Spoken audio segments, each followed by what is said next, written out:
Meus queridos irmãos, a paz do Senhor Jesus. Quem vos fala é o pastor Ronaldo Guedes Bezerra, da Igreja Evangélica Avivamento Bíblico no Tucuruvi. E esse, como você já sabe, é o nosso curso Panorama do Velho Testamento. Esta é a aula 29. Nós vamos, nesta aula 29, concluir os nossos estudos a respeito do livro de Jó, né? Então, na aula passada nós falamos do capítulo 1 ao 3 e hoje nós vamos então falar sobre o restante do livro. Só um detalhe antes de seguir. Na aula passada eu terminei não falando sobre a autoria do livro de Jó, então eu gostaria de falar rapidamente aqui que o autor do livro de Jó, ele é desconhecido, né? Acredita-se, segundo o Meyer Pearman, né, um autor que a gente está seguindo, acredita-se que Eliú, né, Eliú, que é uma das pessoas que vão debater com Jó aqui no livro de Jó, Eliú pode ou poderia ter escrito o livro, tá? Mas isso acho que a gente pode dizer, é uma especulação, não dá para fechar a questão a respeito disso. Também alguns comentaristas bíblicos acreditam que esse livro ele foi tendo uma evolução com o tempo até chegar a uma forma definitiva, né?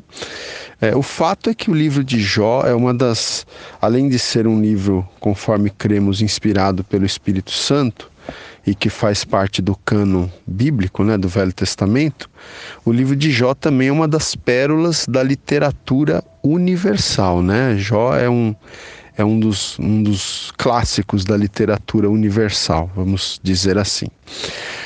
Bom, gente, então na aula passada a gente abordou do capítulo 1 ao 3, que fala da aflição de Jó, né? A aflição que Jó passou, ou começou a passar, o sofrimento de Jó, né?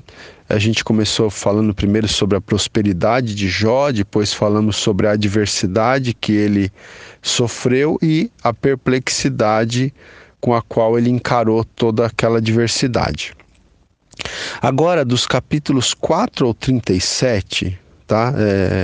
Nós vamos ver o seguinte, nós vamos ver a defesa de Jó. E aí depois, no final do capítulo 38 ao 42, nós vamos ver a libertação de Jó. Mas nessa sessão do capítulo 4 ao 37, nós temos 3 embates, né? Então, no primeiro embate, que vai do capítulo 4 ao 14, nós temos os 3 amigos de Jó fazendo as suas considerações e sempre com a resposta de Jó a cada um deles, né? Então, por exemplo, o primeiro a fazer considerações é um amigo de Jó chamado Elifaz. Ele faz as suas considerações nos capítulos 4 e 5. Aí Jó responde nos capítulos 6 a 7. Depois, outro amigo de Jó, Bildade, faz as suas considerações no capítulo 8 e Jó responde nos capítulos 9 e 10. E finalmente, Zofar faz as suas considerações no capítulo 11 e Jó responde nos capítulos 12 a 14. Essa é a primeira, vamos dizer assim, a primeira rodada de discussões, de embates, né? Depois dos capítulos 15 a 21, vem a segunda rodada com os mesmos atores, vamos dizer assim. Então, ele faz considerações, Jó responde. Bildade faz novas considerações, Jó responde. Zofar faz novas considerações e Jó responde. E aí, no terceiro embate, que vai do capítulo 22 ao 37, nós temos mais uma vez, pela terceira vez, né, o Elifaz fazendo considerações, Jó respondendo. O Bildade fazendo considerações e Jó respondendo. E aí, nessa terceira rodada de discussão, o Zofar não faz, né, considerações, mas surge um quarto elemento, um quarto homem, né, que era mais jovem que os outros três amigos de Jó. Ele é chamado, o nome dele é Eliú, e ele faz então algumas considerações aqui do capítulo 32 até o 37, tá bom? Então, nós vamos falar inicialmente um pouquinho sobre esses capítulos aqui do 4 ao 37, para depois nós irmos para os capítulos finais que definem então a história de Jó. Bom, os amigos de Jó, na verdade, eles terminam se tornando acusadores de Jó, né? Eu vou seguir aqui o texto do Warren Wiersbe, tá bom? Então ele diz o seguinte: os três amigos de Jó procuraram-no a fim de confortá-lo, mas, veja só, né, acabaram por criticá-lo, né? De uma forma ou de outra, os três usam o mesmo argumento. Então veja, o livro é bem extenso, né? As argumentações, tanto de Jó como dos amigos dele, são extensas, tem um estilo poético, né? De acordo com a poesia hebraica, mas, em suma, os três amigos de Jó, né, ou acusadores de Jó, eles terminam usando o mesmo argumento. Qual que é o argumento que eles usam? Que Deus abençoa o justo e aflige o perverso. Que o Senhor afligiu Jó, portanto, Jó deve ser perverso. Percebe a lógica deles? Veja, é interessante isso aqui, porque às vezes, né, nós mesmos podemos nos equivocar nesse tipo de teologia aqui. Na verdade, muitos chamados cristãos hoje talvez usariam essa mesma teologia dos amigos de Jó aqui, né? Ou seja, eles dizem que Deus abençoa o justo e pune o perverso. Parece uma coisa lógica, né? E, portanto, se o Senhor afligiu Jó, então Jó deve ser perverso. Essa era a lógica deles, mas nós sabemos pelo texto bíblico que o próprio Deus deu testemunho da integridade de caráter e de conduta de Jó, né? Então, como diz o autor aqui, é claro que o pensamento deles parece lógico, mas não é espiritual. Os seres humanos, meros mortais, são muito ignorantes para compreenderem totalmente os caminhos do Senhor, né? Então, essa frase é importante, né? Nós, infelizmente, a nossa mente é limitada demais para compreender os caminhos do Senhor, né? A própria Bíblia diz que os caminhos do Senhor são mais altos do que os nossos caminhos, né? E os pensamentos do Senhor mais elevados que os nossos pensamentos. Por que isso? Por que muitas vezes nós temos essa dificuldade? Pois nós ajustamos, né, o Senhor a nossas pequenas caixas teológicas, diz o autor aqui. E se nós fazemos isso, é o mesmo que limitar Deus, né, tornando um Deus menor. Nós temos que ter em mente que esses amigos de Jó, eles não tinham a revelação total que hoje nós já temos, né, inclusive com o Novo Testamento escrito, né? E essa revelação total que nós temos hoje mostra de forma mais completa que o sofrimento nem sempre é causado pelo pecado, né?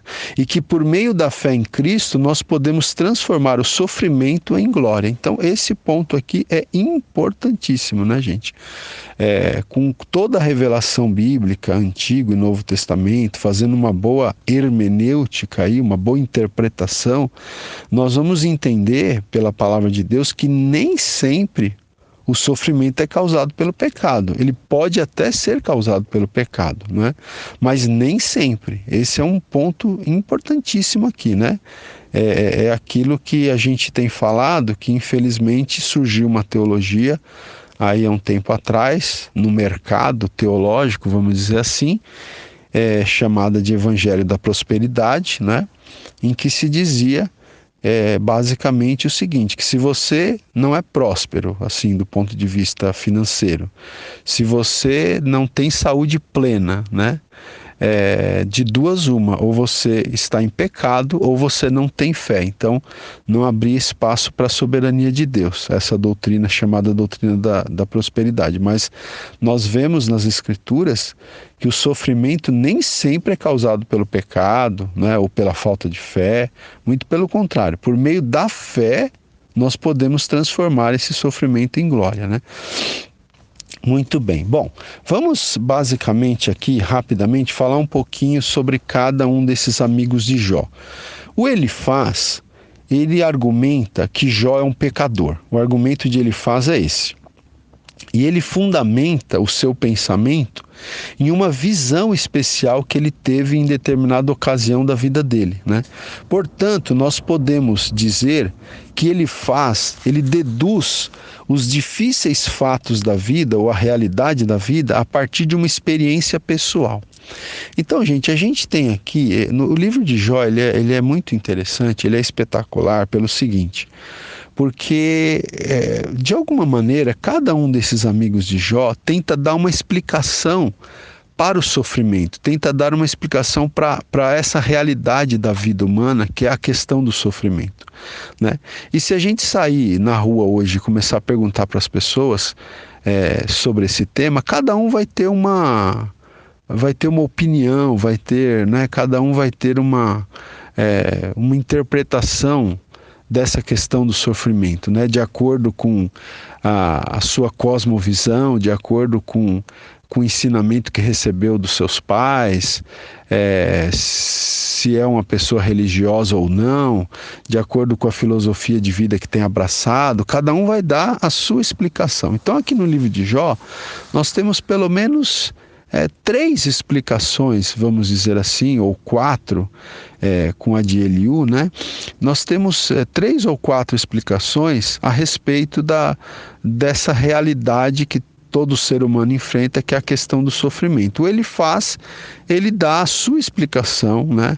Então ele deduz, né, a sua explicação a respeito do sofrimento, de acordo aqui com o autor que a gente está seguindo, a partir de uma experiência pessoal, né? Já o Bildad, que é o segundo personagem aqui, ele afirma de forma direta que Deus não faz coisas injustas. Argumenta a partir da tradição e cita uma série de ditos antigos para apoiar a sua alegação. Então, enquanto ele se baseia em experiência pessoal, o Bildad já argumenta a partir da tradição, né? E o Zofar, que é o terceiro, ele repreende Jó e diz que Jó precisa se arrepender e se tornar reto com o Senhor, né? Enfim, os 3 amigos, eles cometem o mesmo erro. Quais são os aspectos aqui do mesmo erro que os 3 amigos de Jó cometem, né? Primeiro, eles não conseguem penetrar no sofrimento de Jó e ser solidários com ele, né?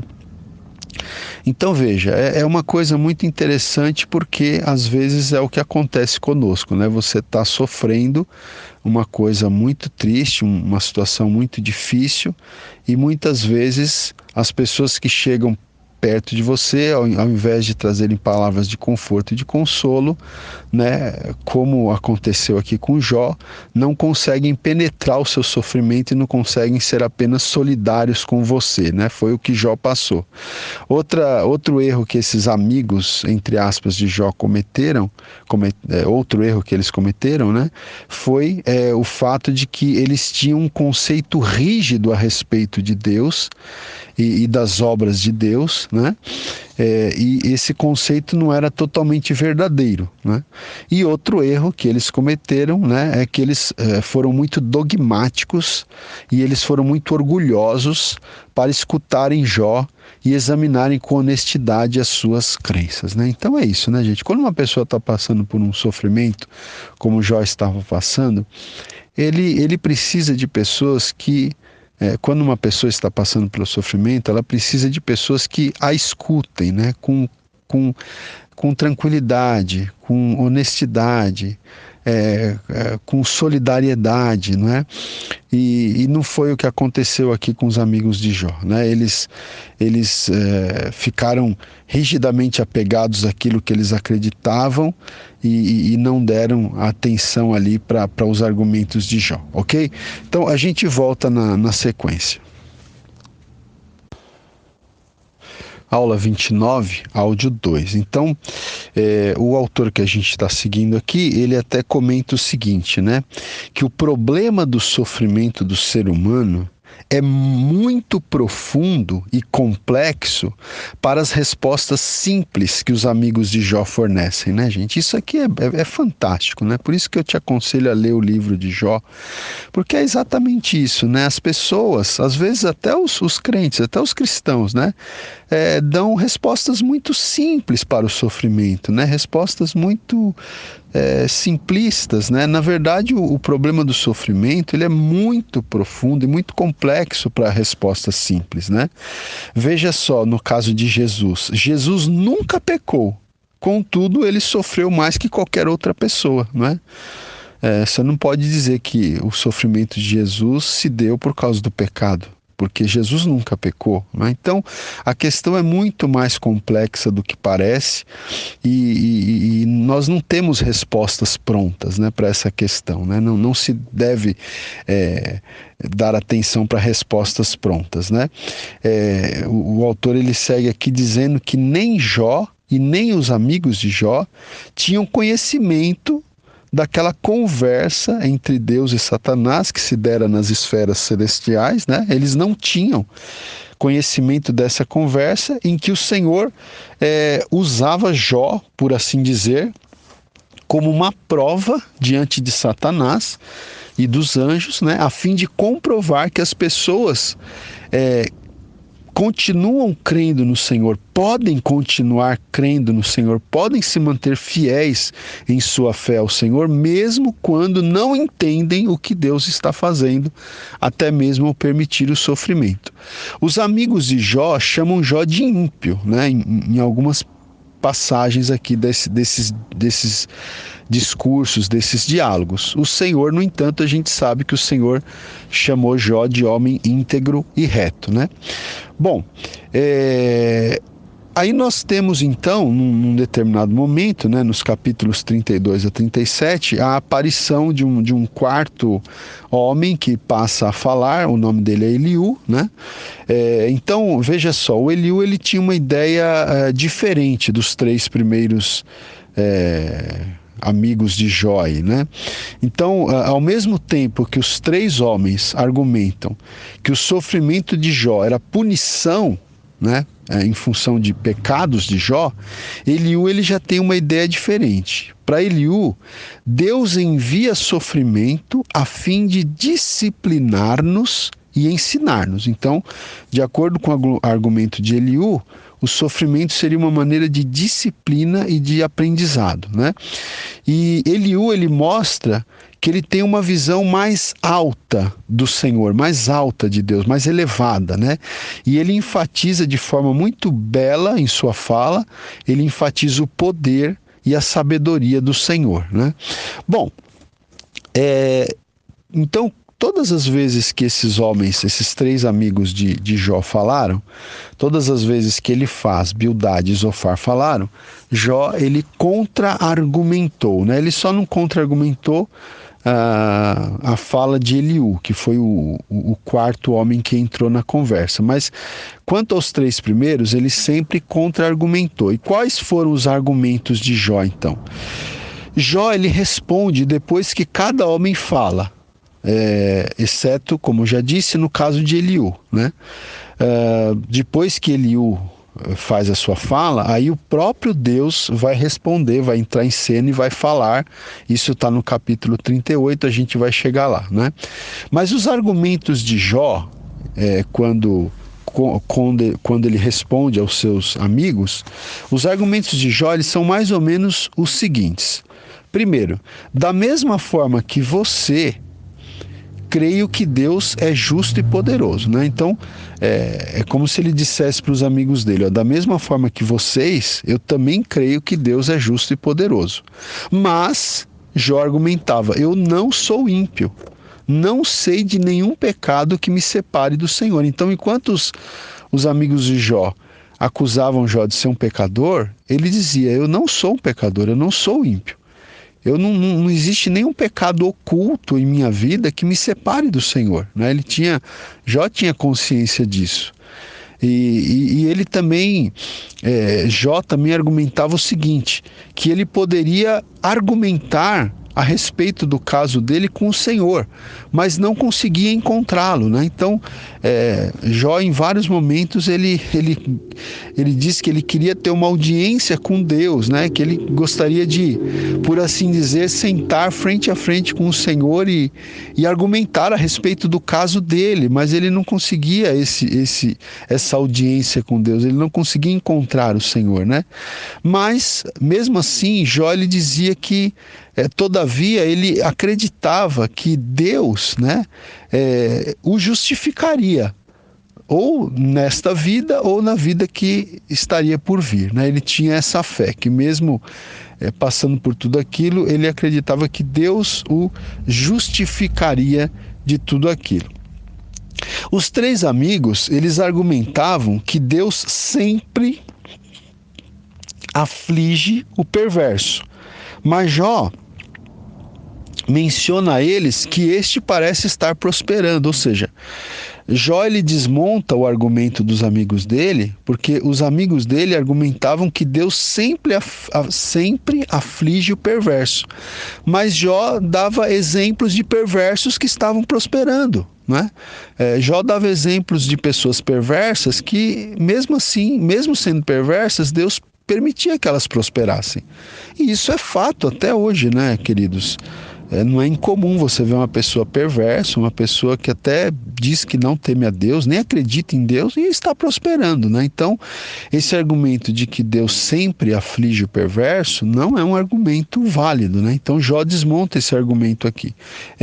Aí no capítulo 20 do livro de Jó, Zofar, ele mediante a essa discussão, Zofar, ele vai argumentar que a aparente prosperidade do perverso é passageira. Zofar, ele argumenta isso. No capítulo 21, Jó rejeita a argumentação deles, né? E cita a óbvia riqueza e saúde do perverso. Então, eles estão nesse embate aqui, né? Em relação ao fato de que o perverso muitas vezes prospera, tem saúde, né? E os amigos de Jó dizendo que a prosperidade do perverso é passageira. Então eles estão nesse debate aqui, né? Então veja, o Jó aqui, ele vai nesse mesmo debate aqui, né, sobre o perverso, ele enumera os pecados das pessoas perversas, né? E no capítulo 31, o Jó reconta a sua própria vida piedosa, a sua vida de piedade. O que de fato, né, Jó era uma pessoa piedosa. A gente percebe isso no início do livro. Ele se preocupava não só com a sua vida espiritual, mas com a vida espiritual até mesmo dos seus filhos, né? Então, os três amigos, eles se calaram, porque eles sabiam que os argumentos de Jó estavam certos, né? E a fala prolixa de Eliú, que é aquele quarto homem que aparece no debate, essa fala prolixa, a fala prolixa de Eliú acrescenta pouco à solução do problema ali, né? Bom, mas qual a gente falou um pouquinho aqui dos argumentos de Jó, né? Mas qual é o apelo de Jó, né? Veja, aqui talvez, se você que está ouvindo essa aula está passando por momentos de sofrimento, talvez o apelo de Jó para os amigos dele e até para Deus seja mais ou menos o apelo que você faria na situação que você está passando, né?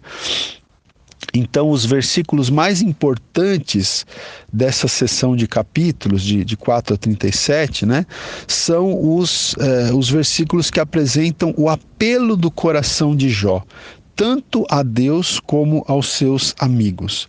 O que Jó pede, né? Ele pede solidariedade, né? seus amigos não demonstram amor e compreensão, como muitas vezes acontece conosco, né? Para eles, para os amigos de Jó, Jó era apenas um problema teológico. Era uma questão para um debate teológico. A situação de Jó se tornou apenas um estudo de caso, né? Se tornou um problema teológico a ser discutido, e não um homem de Deus que estava sofrendo, né? Eles não olharam para Jó como um homem sofrendo, mas como um problema teológico a ser debatido, né? No capítulo 6, Jó afirma que perdeu o gosto pela vida e que quer morrer, né? E Jó compara os amigos dele ao ribeiro que seca exatamente quando os viajantes sedentos precisam de água. Olha só, não é assim que a gente se sente às vezes ao estar sofrendo e ao precisar de amigos, e a gente olha para os nossos supostos amigos e eles talvez sejam como ribeiros que secam exatamente quando os viajantes sedentos precisam de água, né? Então, o que Jó queria dos seus amigos aqui era empatia, né? Era solidariedade. Ele não teve isso. Outra coisa que Jó pede nesse momento difícil que ele passa, ele pede uma oportunidade para, até o autor aqui, ele usa uma palavra até aparentemente forte, né? Jó, ele pede uma oportunidade para confrontar Deus, né? Porque no capítulo 9, Jó reclama que não tem como apresentar seu caso diante do Senhor, porque não pode encontrá-lo, né? Como eu disse aqui, ele queria uma espécie de uma audiência com o Senhor, ele queria ter a oportunidade de sentar frente a frente, né, com Deus, como que por assim dizer, e arguir de Deus, né, o porquê de toda aquela situação. Então, é isso que a gente vê aqui nas palavras de Jó, respondendo aos seus amigos, no apelo de Jó, a gente vê que ele pede uma oportunidade para, por assim dizer, confrontar Deus, né? Mas ele parece que não consegue encontrar Deus, ele não consegue acessar Deus através das suas palavras, né? Outra coisa que a gente vê aqui no apelo de Jó é que ele apela para a sua integridade básica, né? Jó, em cada uma de suas falas, ele nega que seja um pecador em segredo, né? Não que Jó não reconhecesse que ele era um pecador, acredito que ele reconhecia, mas ele não reconhecia que ele era uma pessoa que tinha pecados ocultos, que vivia uma vida dupla, né? Então, em cada uma de suas falas, ele nega que ele seja um pecador em segredo. Ele conhece o próprio coração e confessa que os amigos foram cruéis e julgaram no mal, né? Então ele é muito sincero aqui com os amigos dele em dizer que os amigos dele foram cruéis no julgamento dele, né? E julgaram no mal, né? Então, para você conhecer a defesa que Jó faz da sua vida piedosa, é interessante que você leia o capítulo 31 do livro de Jó, tá? E outra coisa também que a gente vê aqui nas falas de Jó, né, é que ele também apela para a sua fé em Deus, tá? Jó, ele crê em Deus. O Senhor, no entanto, parece tê-lo abandonado, né? Na cabeça dele parece que Deus o abandonou, embora ele mantenha a sua fé em Deus, né? Se Jó tivesse alguma vez negado ou amaldiçoado o Senhor, né, não haveria problema, pois os amigos saberiam que o Senhor estava punindo Jó por sua descrença, tá? Então, o argumento que o Wiersbe está dizendo é o seguinte: se Jó tivesse amaldiçoado a Deus, tivesse negado a Deus, então estava explicado o sofrimento que ele estava passando, né? Aí estava explicado, né? Mas não era o caso, né? A gente sabe que Jó, ele mantém a sua fé em Deus de forma muito firme, né? Jó tinha fé. A fé de Jó era tão grande que ele afirma que Deus o justificará na ressurreição, na próxima vida, se não nesta vida. Jó, ele tem essa fé, né? Que ainda que não nessa vida, ainda que Deus não o justifique, não até o autor usa uma palavra aqui, ainda que Deus não o vindique, né, ainda nesta vida, né, Jó ele tem a fé de que Deus o vindicará, o justificará na ressurreição na próxima vida. Então, a fé de Jó está comprovada aqui. É claro que Jó não precisaria ter fé se soubesse a respeito da conferência celestial entre Deus e Satanás, mas ele não sabia, então ele mantinha a sua fé. Aula 29, áudio 3. Então, meus queridos, além de pedir solidariedade, além de pedir uma oportunidade para ter uma audiência com Deus, além de apelar para a sua integridade e além de apelar para a sua fé em Deus, Jó também ele pede para morrer, né? Nesses capítulos, nesses argumentos dele, nessas respostas dele aos seus amigos, ele pede para morrer. Desde o início de sua queixa, já lá no capítulo 3, na verdade, antes até do diálogo com os amigos, até o final de sua argumentação, Jó pede para morrer, né? E o Wiersbe ele diz aqui, não seja muito crítico com Jó, porque ele pede para morrer. Não seja muito crítico com Jó por ele pedir a morte, né? Por quê? Porque ele passava por grande sofrimento físico. Os amigos e os vizinhos zombavam dele e parecia que Deus havia abandonado ele realmente, né? E também vale lembrar que Moisés, Elias e Jonas também cometeram o mesmo erro, ou seja, pediram para si a morte. Os caminhos de Deus estão acima e além da capacidade de homens e mulheres mortais, né? Deus é maior que a teologia do homem. Quando não conseguimos entender, podemos adorá-lo e crer nele. Então, os caminhos de Deus são maiores que os nossos caminhos. Deus é muito maior, né, do que a nossa teologia, né? A nossa teologia muitas vezes é limitada. Então, quando nós não conseguimos entender Deus, o que nós temos que fazer é adorá-lo e crer nele, manter a nossa fé nele. Ok, queridos? Agora nós vamos então para os últimos capítulos, os capítulos 38 a 42. Então, nesse ponto aqui do livro, é o ponto em que o próprio Deus agora entra em cena, né? Aqui, gente, Deus fala firmemente com Jó, né? Por quê? Porque Jó, ele desafiou o Senhor a aparecer e a falar face a face com ele. Então agora o Senhor faz exatamente isso, né? E o Senhor, ele continua então a lidar agora de forma pessoal com o seu servo Jó.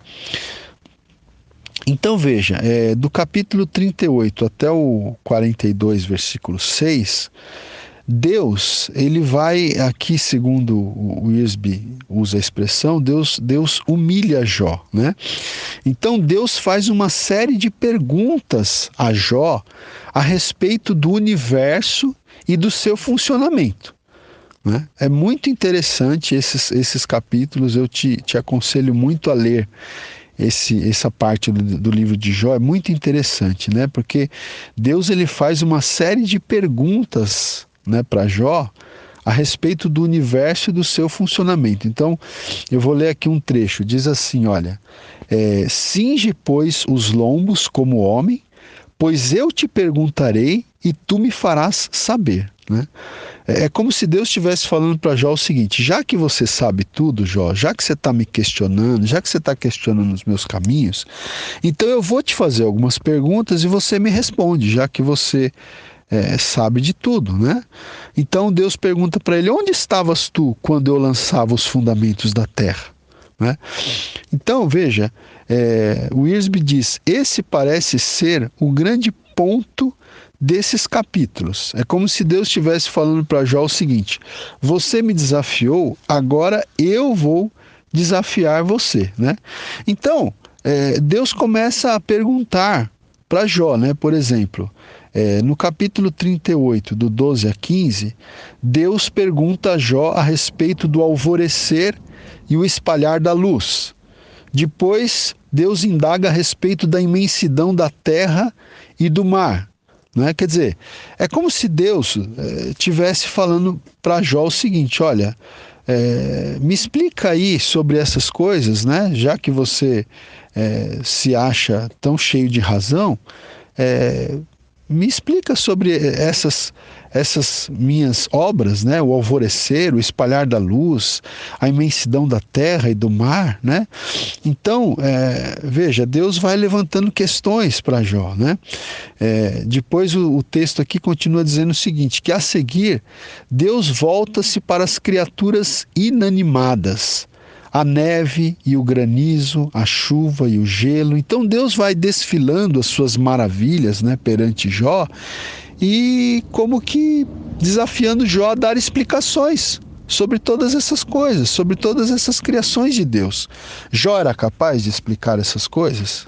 De maneira nenhuma, nenhum ser humano é, não é? Então, que ser humano pode achar que pode questionar a Deus? Que ser humano pode entender que pode questionar os caminhos de Deus, se mal pode explicar as obras de Deus, a criação de Deus, né? Wiersbe pergunta aqui, né? Que homem iria querer a responsabilidade de determinar onde deve chover e onde deve nevar?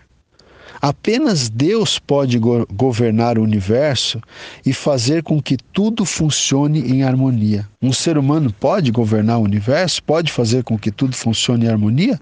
De maneira nenhuma. Então, quem é o ser humano para questionar Deus? Para questionar os caminhos de Deus, mesmo em meio ao maior sofrimento, né? Então, aí depois o Senhor pergunta a Jó a respeito das estrelas e das constelações e também das nuvens e chuvas. A seguir, Deus pergunta a Jó a respeito dos animais vivos, né? Aqui ele pergunta, por acaso o homem caça a presa para a leoa? É o homem que caça a presa para a leoa? Os corvos dependem do homem para se alimentar? E aí Deus vai falando sobre vários animais vivos, né? Sobre as cabras, sobre os jumentos, sobre os bois, sobre o avestruz, sobre os cavalos, sobre o falcão, sobre a águia, né? Então, sempre que Jó olha para as criaturas vivas, ele vê a mão de Deus em operação. Então, é como se Deus começasse a mostrar para Jó as suas maravilhas, as maravilhas da criação, né? E aí o Senhor diz: acaso quem usa de censuras contenderá com o Todo-Poderoso? Quem assim argue a Deus que responda. Então veja, é como se Deus estivesse desafiando Jó, né? Olha-se, vou ler novamente. Acaso quem usa de censuras... Porque Jó, é como se Jó estivesse censurando Deus nas suas perguntas. É como se Jó estivesse questionando os caminhos de Deus. Então Deus pergunta: acaso quem usa de censuras contenderá com o Todo-Poderoso? Quem assim argue a Deus, quem assim cobra a Deus, quem assim censura a Deus, que responda. Mas Jó, ele pode dar apenas uma resposta. E essa resposta está no capítulo 40, do versículo 3 a 5. O que Jó responde, então, diante da arguição de Deus a Jó? Jó diz o seguinte: sou indigno. Que te responderia eu? Ponho a mão na minha boca. Uma vez falei e não replicarei. Aliás, 2 vezes, porém não prosseguirei. Então Jó, ele começa a entender aqui que ele tinha que, eu vou usar uma expressão aqui moderna, né? Jó começa a entender que ele tinha que baixar a bola, que ele tinha que, mesmo em meio ao maior sofrimento, ele tinha que descansar na sabedoria de Deus, na soberania de Deus, porque Deus é sábio, Deus é soberano, Deus é poderoso, Deus sabe o que faz, né? Deus é o Criador, Deus sustenta o universo. E quem somos nós para questionar Deus, os caminhos de Deus, para questionar Deus por que Ele permite determinadas coisas na nossa vida, né, gente? Então essa é a mensagem aqui. Mas, mesmo Jó aqui começando a entender que ele tinha que baixar a bola, por assim dizer, né? O Senhor continua com o questionamento. E dessa vez o Senhor foca em 2 animais grandes, né? Que é o hipopótamo que no texto é chamado de behemote, e Deus também foca no crocodilo, que no texto é chamado de leviatã, né? Então veja, essa palavra hebraica para behemote significa apenas animal grande, né? Então, com certeza, Jó ele não podia enfrentar tal animal, né? Vamos dizer um hipopótamo ou um crocodilo, né? Jó não podia enfrentar tal animal, menos ainda criar um. Da mesma forma com o crocodilo, né? Jó não ousaria pegá-lo com um anzol, amarrá-lo ou tomá-lo como mascote, de maneira nenhuma, né? Então o Senhor pergunta: quem é, pois, aquele que pode erguer-se diante de mim?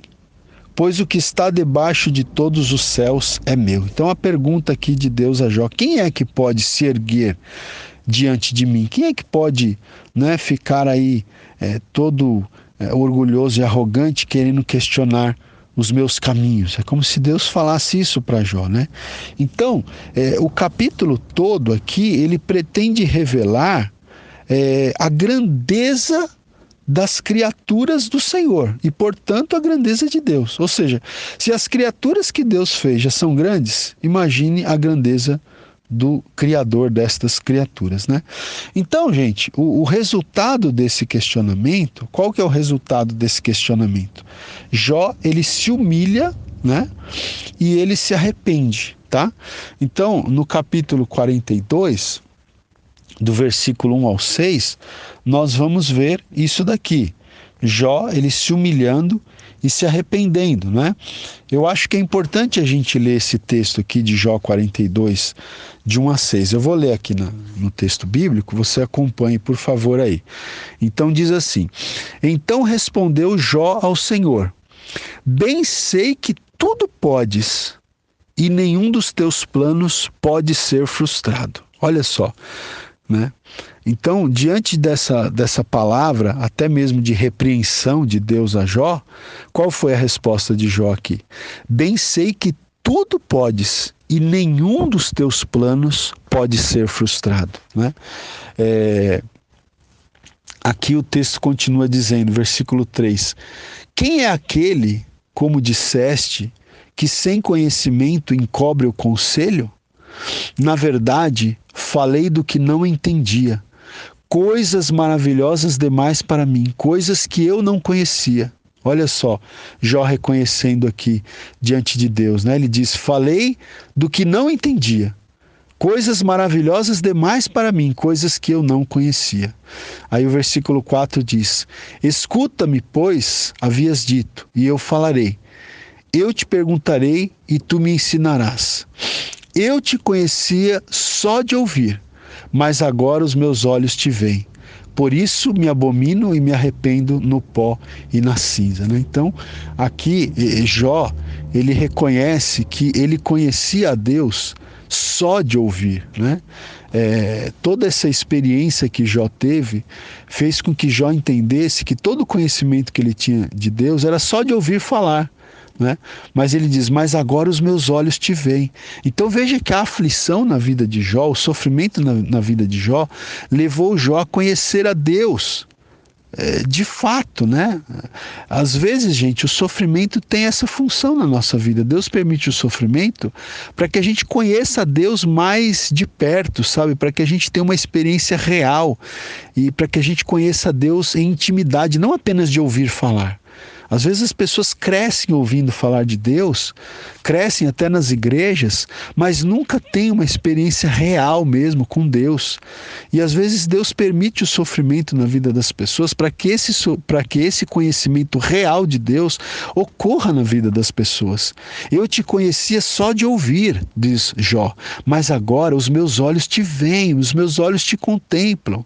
Não é como diz um antigo cântico: antes eu te conhecia de ouvir falar, mas agora eu te conheço de andar contigo, né? E aí Jó se arrepende aqui, ele diz: por isso me abomino e me arrependo no pó e na cinza. E assim então Jó ele faz essa confissão, ele se arrepende diante do Senhor, né? Então veja, é interessante, né? Que nós vamos ver então na sequência, vamos dizer assim, Deus repreendendo os 3 amigos de Jó e Deus restaurando a prosperidade de Jó. Mas isso eu vou falar com vocês no próximo áudio. Até já. Aula 29, áudio 4. Então, gente, vamos lá. Como eu disse, né, Jó, ele se humilha e se arrepende. Isso você vai ver lá no capítulo 42, do versículo 1 ao 6, que eu até já li aqui para vocês. Então, veja só, Deus não acusa Jó dos pecados que os amigos de Jó o acusaram, né? Mas Deus confronta Jó por ele não se ver à luz da grandeza e da majestade do Senhor. Essa é a confrontação que Deus faz a Jó aqui, não pelo fato dele ter cometido pecados, mas por ele não ter, né, visto toda essa situação à luz da grandeza e da majestade do Senhor, né? Ele diz aqui, o Wiersbe diz, a experiência religiosa de Jó não é mais de segunda mão, ou seja, agora ele não conhece a Deus só de ouvir falar, agora ele conhece a Deus de andar com o Senhor, né? Ele encontrou-se pessoalmente com Deus e isso faz valer a pena todo o seu sofrimento. Olha só, gente, presta atenção nessa frase, né? Jó encontrou-se pessoalmente com Deus e isso faz valer a pena todo o seu sofrimento, né? Talvez se você passar por um momento de grande sofrimento, mas se isso te levar a encontrar-se pessoalmente com o Senhor, talvez todo esse sofrimento, ou certamente todo o seu sofrimento, terá valido a pena, né? Bom, no capítulo 42, do versículo 7 até o versículo 14, nós vemos Deus honrando a Jó, né? Agora que Jó se humilhou, né, se quebrantou, então agora Deus pode exaltá-lo, né? Primeiro, o Senhor repreende os amigos de Jó. Então veja, Deus, ele repreende os amigos de Jó, né? O Senhor deixa claro que todos os argumentos dos amigos de Jó são errados. Eles não entendem nem o Senhor e nem entendem a Jó, né? Não tiveram a empatia de entender o sofrimento de Jó. Então o Senhor ordena que os amigos de Jó, ofereçam holocausto, né? E instrui Jó para orar por eles. Então veja só, Deus ordena que os amigos de Jó ofereçam um sacrifício, um holocausto, e Deus instrui Jó para orar pelos amigos dele, né?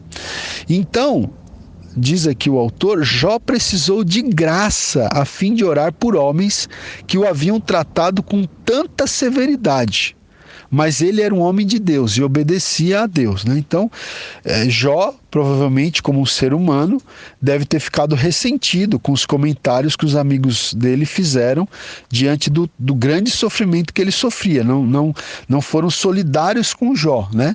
Mas mesmo assim, Jó foi chamado por Deus, foi orientado por Deus a orar por seus amigos. Então ele precisou de muita graça a fim de orar por esses homens, porque, como eu disse, ele deve ter ficado ressentido com os comentários desses homens. Mas ele era um homem de Deus e ele obedece a Deus. E olha o que diz o texto bíblico: mudou o Senhor a sorte de Jó quando ele orou por seus amigos. Gente, isso é fantástico, né?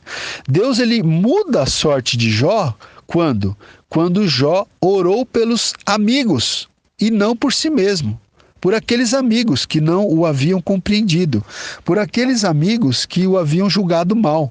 Quando ele ora por esses amigos e não por si mesmo, é que Deus muda a sorte de Jó e Deus cura, né, o corpo de Jó. E aí, então, nós vamos ver no texto que o Senhor, ele devolveu a fortuna a Jó, né? Agora Deus sabia que podia confiar em Jó com saúde e fortuna, pois ele era um servo humilde, né? Deus sabia, né? Na verdade, Deus sempre soube que ele podia confiar em Jó, né? Mesmo Jó tendo muita saúde e muito dinheiro, Jó jamais abandonaria a Deus. Então Deus devolve a fortuna a Jó, né?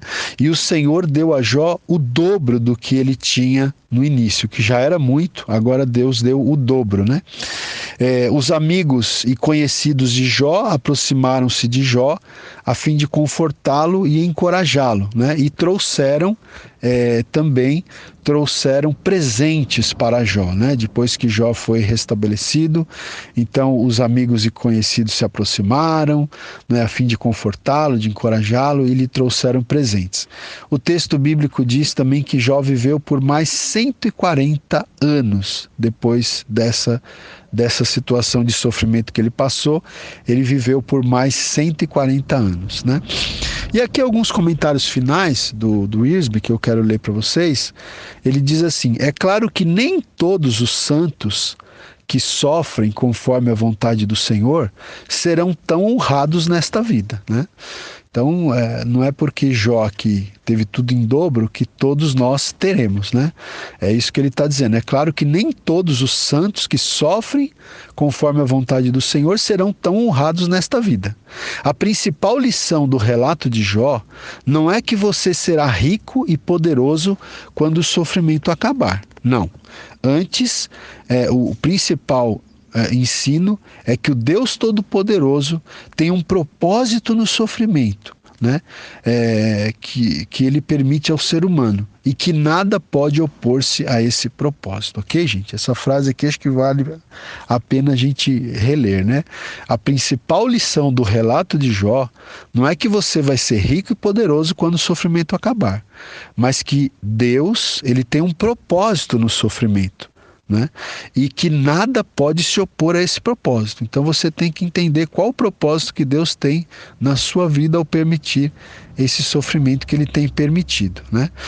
Outra coisa, até Satanás curva-se ao controle do Senhor, pois Deus sempre escreve o último capítulo. Então nós aprendemos nesse livro também que o próprio Satanás nada faz sem a permissão de Deus. Então, até Satanás curva-se ao controle do Senhor, pois Deus sempre escreve o último capítulo, né? Jó não sofreu por causa de pecados, mas ainda assim seu sofrimento tornou um homem melhor. Se nós nos colocarmos na perspectiva correta quando sofremos, nós sempre vamos nos tornar uma pessoa melhor, né? E talvez os cristãos que sofrem na presente era não sejam recompensados aqui, mas certamente serão na vida futura. Ainda que você não seja recompensado aqui pelos sofrimentos que você tem passado, certamente Deus será justo, né, e recompensará na vida futura. O segredo da vida de Jó foi a paciência, conforme está em Tiago 5,11. Ele creu em Deus, apesar de Satanás, das circunstâncias, dos amigos e dos entes queridos, né? Olha só, vou repetir essa frase. Jó, ele creu em Deus, apesar de Satanás, apesar das circunstâncias difíceis que ele passou, apesar dos amigos que o julgaram mal, apesar da esposa que disse para ele amaldiçoar Deus e morrer, apesar de tudo isso, Jó creu em Deus, né? Então a fé de Jó se destaca muito também nesse livro, né, gente? O Wiersbe, ele termina dizendo aqui: às vezes a fé de Jó até vacilou, né? Outras vezes ele questionou o Senhor, mas ainda assim ele permaneceu firme, como quem vê aquele que é invisível. Apesar, né, é um ser humano, né, de ter tido ali os seus momentos de vacilo ou até mesmo de questionamento, mas ele creu em Deus, ele permaneceu firme como aquele ele permaneceu firme, né, como quem vê aquele que é invisível. Ok, queridos? Então assim a gente termina aqui a aula sobre o livro de Jó. Na próxima aula a gente entra falando sobre o livro de Salmos. Eu gostaria de aproveitar esses últimos minutinhos aqui, peço que você me ouça com atenção. Eu gostaria mais uma vez, querido, de te incentivar, né, a adquirir aí um exemplar do livro que Deus me deu a oportunidade de escrever, o livro Abraão, uma jornada de fé, né? Eu tenho feito esse pedido em alguns momentos, né, em algumas na verdade, mais ou menos assim, de 10 em 10 aulas, eu estou relembrando vocês aí, peço a sua permissão para relembrar vocês, né? Para fazer esse pedido para vocês, né? Para estarem pensando em adquirir um livro. Eu sei que muitos já compraram, né? Muitos dos meus alunos já têm o livro, já têm um exemplar do livro. No decorrer desses estudos, outros irmãos manifestaram o desejo, né, de comprar o livro. Alguns chegaram até a pedir o número da conta, ficaram de depositar, mas não fizeram o depósito ainda. Talvez por falta de recursos, né, ou porque não deu certo, por um motivo ou por outro. Mas você que já manifestou o desejo de comprar, marca aí na sua lista de coisas a fazer, marca lá, depósito de R$40 na conta do pastor Ronaldo. Como eu digo, eu não estou pedindo uma oferta, né? Eu estou pedindo que você me ajude no meu ministério comprando um livro. Você vai depositar R$40 e eu vou te mandar, melhor dizendo, um livro, né? Então não é uma oferta, é uma venda que eu estou pedindo para você. Eu estou oferecendo para você, né? Então você me deposita R$40 e eu te envio um livro, tá? Abraão, uma jornada de fé. Então, aqueles que manifestaram desejo e ainda não fizeram o depósito, faça isso. E outros que ainda não se comunicaram comigo, né? Eu peço, considere isso, considere de abençoar o meu ministério, né? Como eu tenho dito, se você tem sido abençoado aí pelo meu ministério, considere essa possibilidade de você abençoar também o meu ministério, adquirindo um livro que Deus me deu a oportunidade de escrever, e eu tenho certeza que você vai ser muito abençoado por esse livro. Por quê? O livro, né, graças a Deus, toda a glória ao Senhor, mas ficou muito bem escrito, né? São sermões expositivos sobre a vida de Abraão, são sermões expositivos escritos, né? Então é um material precioso para pastores, né? Para dirigentes de congregações, para professores. Eu já tenho conversado com, né, pelo menos esses dias mesmo eu estava conversando com um pastor que estava dizendo que está usando o livro para pregar na igreja dele, para fazer uma série de mensagens, né? Então esse livro pode ser usado não só para o seu momento devocional, para você crescer espiritualmente, porque a gente conta a história de Abraão, mas a gente vai trazendo aplicações práticas para o nosso dia a dia, né? Esse é o objetivo, é que a Bíblia fale para nós hoje, né? Então, além de ser um livro que serve para o seu momento devocional, né, para você crescer espiritualmente, é um livro que também você pode usar para pregar, para ensinar, né? De repente numa escola bíblica dominical, para uma célula, tá? Então, gente, eu tenho certeza que se você adquirir esse livro, você vai ser muito abençoado, né? E aguarde o segundo livro que Deus tem me permitido escrever, que é um livro sobre a vida de Daniel, que se chamará Daniel, Vitória no Cativeiro. Esse livro já está escrito, ele já está em processo de diagramação, né? E em breve, se Deus quiser, vai para as gráficas. Então, até aqueles irmãos que já adquiriram o livro Abraão, uma jornada de fé, poderão me ajudar, se assim Deus tocar no seu coração, também adquirindo em breve um exemplar do livro Daniel, Vitória no Cativeiro. Amém, querido? E, ademais, eu peço, ore por mim, né? Ore por nós. Esse projeto de panorama do Velho Testamento tem sido uma bênção na minha vida também, né? Tenho certeza que na sua vida, mas na minha vida também, né? E tem sido uma bênção, e também tem sido um projeto que tem exigido bastante tempo da gente, preparo, né? Para preparar as aulas, para gravar as aulas. Então eu peço que você considere isso aí, tá bom? Para abençoar a nossa vida, adquirindo aí um exemplar do livro Abraão, uma jornada de fé, ou mais à frente, o livro Daniel, Vitória no Cativeiro, ou quem sabe até os 2 livros, né? Deus te toca no seu coração, toque no seu coração para você nos abençoar. Tenho certeza que você também vai ser muito abençoado. E peço que você continue divulgando, gente. Divulgue aí as aulas, né? Divulgue, compartilhe os áudios, compartilhe os links do YouTube. Vamos espalhar a palavra de Deus através desse projeto Panorama do Velho Testamento, e já se prepare que, com a permissão de Deus, no ano que vem, né, em 2018, nós vamos ter o projeto Panorama do Novo Testamento. Com a permissão de Deus, vamos gravar Panorama do Novo Testamento, que vai ser até maior do que Panorama do Velho Testamento, né? Mas certamente vai ser uma bênção de Deus para a vida de todos os irmãos, para a vida de todos nós. Deus abençoe a sua vida, um forte abraço e até breve.